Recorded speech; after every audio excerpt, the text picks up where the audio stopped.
Chapter 47 Ahead Full. Following the incident with U-572, the rest of their trip had been a far quieter affair. They had stayed submerged during the day, only surfacing at night to recharge the batteries. And 2 days after their close call with torpedoes, Graham and Bouncer pulled into Gibraltar. At 6.7 square kilometers, Gibraltar, or the Rock as it was known, was far from massive. It wasn't even really what you would call big.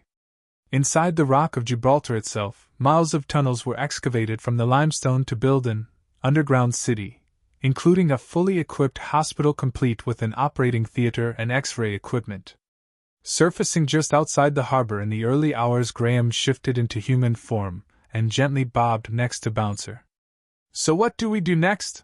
asked Bouncer.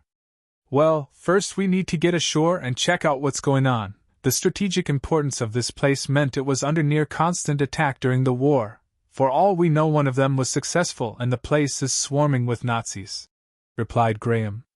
"Okay, so is it still British?" stated Bouncer. "Second, we'll need to see how often ships head back to the UK?" "Yup, is there naval traffic?" repeated Bouncer. "Then we can get on board and get home, hopefully," replied Graham. "Right then, let's give it a go," said Bouncer as he headed for the distant shore. After pulling themselves out of the water, they shook themselves off and walked quietly inland. So far they had seen no one that could confirm if this was British or Nazi. 15 minutes later, though, that question was answered.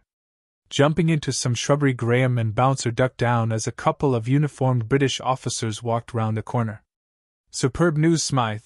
We'll have these bloody Nazis whipped by Christmas at this rate," said a tall man with 3 lines on his shoulder, indicating he was a squadron leader.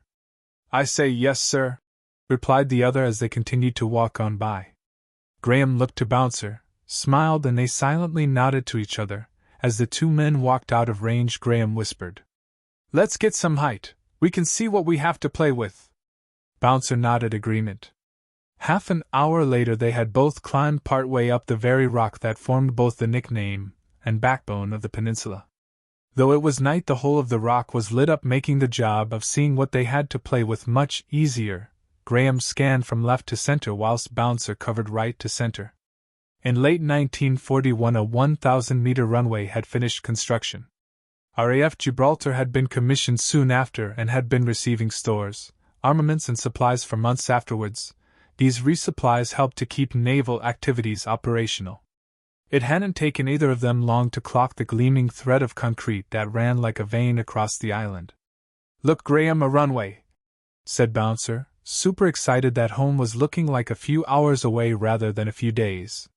From their elevated position, the most likely candidate appeared to be a DC-3 that was parked on one of the aprons that serviced the main runway. Graham was super excited too. "Excellent news, Bouncer, just what the doctor ordered. We just need to get down there, hope that DC-3 is going to the UK, get in disguise and on board. Woohoo, we're going home."